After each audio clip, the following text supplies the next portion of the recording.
Hola, soy Alejandra Navarro, bienvenido, bienvenida. Te invito a que te quedes hasta el final y si crees que fue de bendición, al terminar da like, comparte y comenta.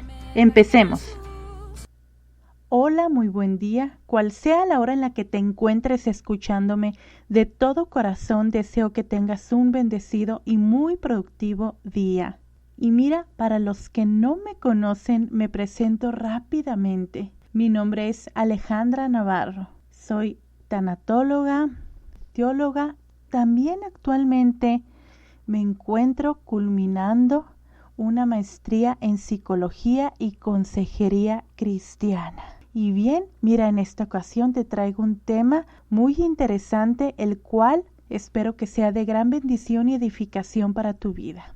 El tema es tanatología cristiana. Bien, ¿qué te parece antes de iniciar de lleno en el tema? Si hacemos una breve oración, ¿ok? Gloria a ti, Señor. Gracias te doy por permitirme dar esta plática, aunque sea aquí en línea en esta plataforma, Señor. Permite que los oyentes sean edificados con la plática, con el podcast del día de hoy. Que sean bendecidos, Señor. Guárdales si están atravesando por algún duelo. Dales la fortaleza y el consuelo. Y sobre todo, dales esa bendita paz que sobrepasa todo entendimiento. También te ruego, Señor, que me guíes en esta plática. Te alabamos y bendecimos tu nombre. Todo esto te lo pedimos en el nombre de tu Hijo amado Jesús. Amén y amén. Y bien, pues antes de entrar ahora sí que de lleno en el tema, vamos a empezar describiendo brevemente qué es la tanatología. Para quienes no han escuchado, me imagino que algunos ya conocen un poco, algunos quizá no, pero vamos a dar una breve descripción.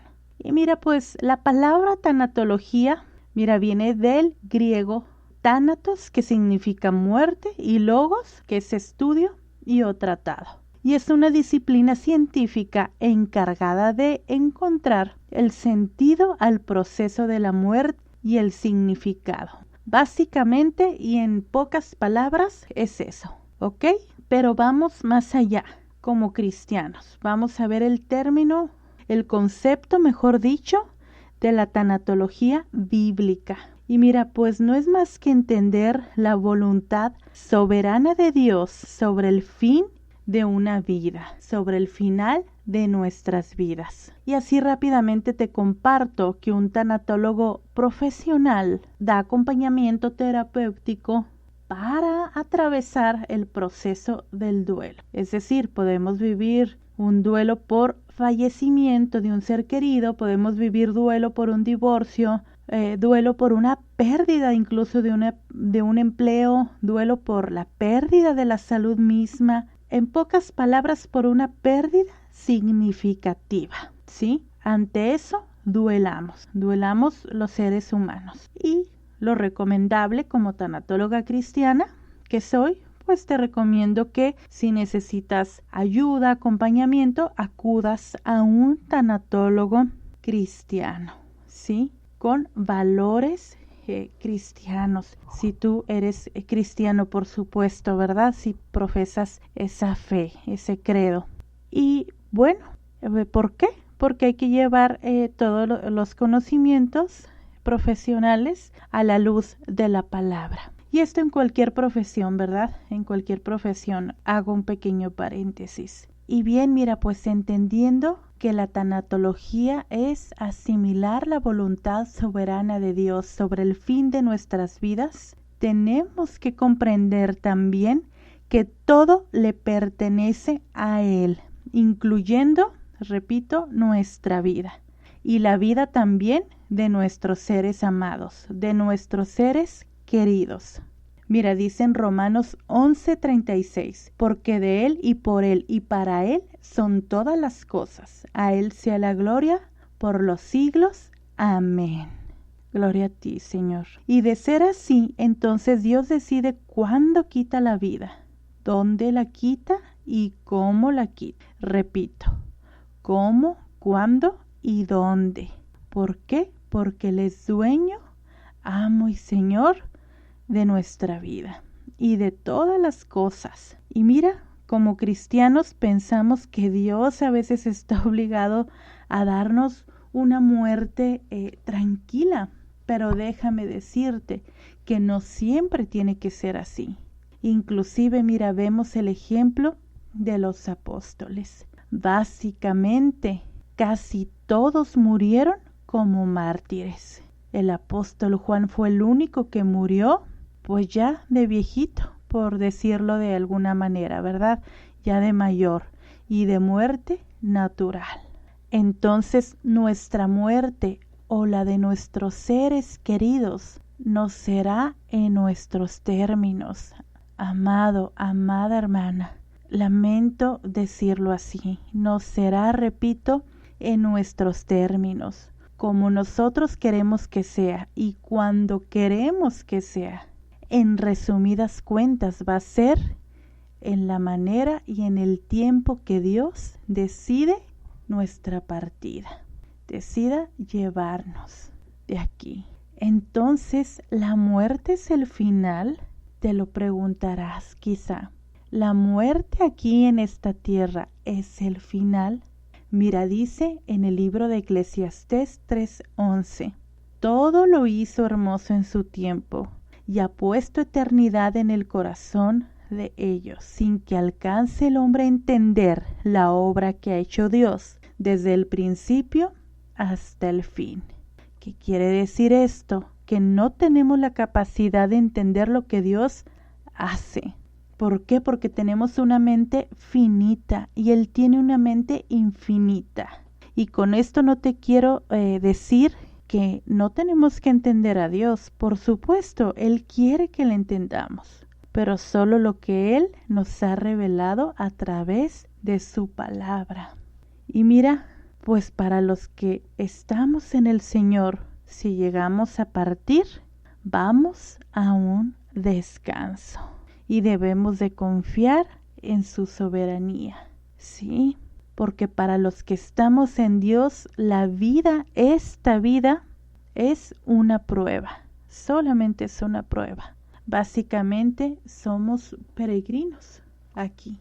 Mira, dice en Primera de Tesalonicenses 4:16, entonces todo el que se va en Cristo va a un descanso y habrá vida eterna. Amén. Ahora bien, vamos a hablar un poco del duelo y del luto. Mira, el luto viene del griego panteo o del hebreo evel, lloro, lamento. Y hablando desde la ciencia de la psicología, el duelo tiene sus etapas, que por cuestiones de tiempo ahorita no vamos a ver todas las fases del duelo. Lo dejamos para otro día, para otro podcast, ¿te parece? Y mira, quizá te preguntarás, y bueno, hermana, ¿vivir el duelo y guardar luto es permitido por Dios? ¿Él lo permite? ¿Las Sagradas Escrituras lo permiten? Y mira, la respuesta es sí. Dice en Eclesiastés 3 que hay tiempo para todo. Hay tiempo para todo. Hay tiempo para llorar. En Eclesiastés 3:4 lo podemos ver. Pero mira, Dios no quiere que nos quedemos atrapados ahí. Que ese duelo permanezca por largos periodos de tiempo. ¿Sí? Que inclusive en la tanatología a ese tipo de duelo le llamamos un duelo complicado o cuando ya pasa por muchos años un duelo patológico o crónico, ¿sí? Y es importante también mencionarte, hermano, hermana, que hablar con los muertos, visitar a los muertos, etcétera, etcétera, no es bíblico. Es una práctica que el Señor no está de acuerdo. Y lo podemos ver en varios pasajes. Uno de ellos sería en Deuteronomio 18:11. ¿Sí? De hecho, te comparto, tengo toda una clase dedicada a este tema. De inclusive menciono ahí, si mal no recuerdo, de por qué no celebramos o no deberíamos de celebrar el Día de Muertos. Pero ya sería muy largo profundizar en este tema y yo creo que tocaríamos este tema en otra ocasión. Y bien, también déjame comentarte que ante la enfermedad, como te lo mencioné en un principio, también atravesar por una enfermedad significa atravesar un duelo. Y mira, la gente cristiana cree que todo el que atraviesa una enfermedad es un castigo de Dios, pero esto no debe de ser así. En algunos casos la enfermedad sí pudiera ser consecuencia de algo, pero en otros casos solamente es que Dios permite, quizá por alguna prueba o por diversas razones. Insisto y hago hincapié, por diferentes razones para tratar con la vida de cada persona. Son diferentes y el hecho de atravesar una enfermedad no nos hace más cristianos o menos cristianos, ¿sí? O que estamos más en el Señor o menos en el Señor. Insisto, pueden ser muchas razones por las que Dios en su santa soberanía permite que podamos atravesar por una dura enfermedad. En este caso pudiera estar hablando específicamente por una enfermedad crónica y o terminal, ¿sí? Lo podemos ver en el ejemplo de la pandemia. Mucha gente cristiana creyente falleció, se fue a causa del COVID, ¿cierto?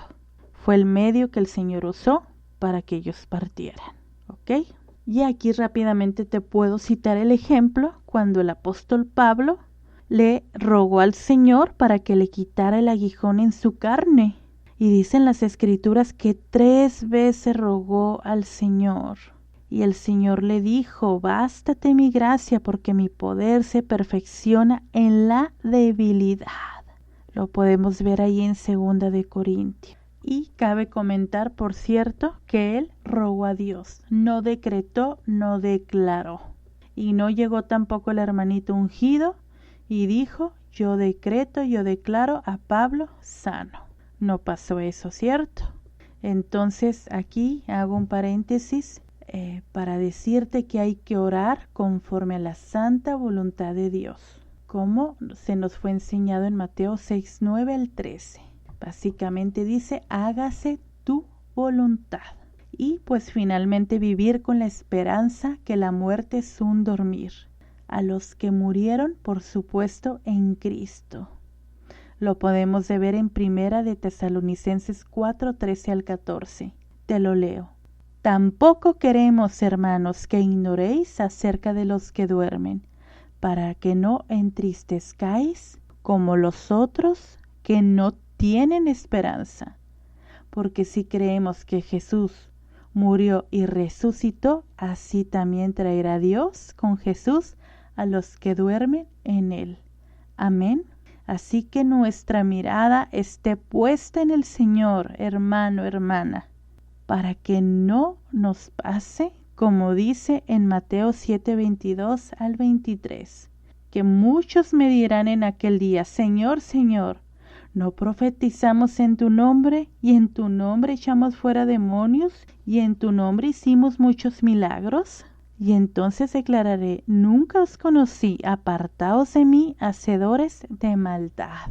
Entonces en esta vida hay que vivir conforme a la voluntad del Señor. No somos perfectos, por supuesto, pero diario hay que ir a su presencia para que Él nos vaya transformando día con día y que podamos perseverar en la fe, por supuesto, hasta el fin de nuestros días. Y bien, por último te comparto una hermosa cita, que es quizá una de mis muchas favoritas, que está en Filipenses 1:21 y dice, porque para mí el vivir es Cristo y el morir es ganancia. Amén. Que el Señor te siga bendiciendo. Hasta la próxima.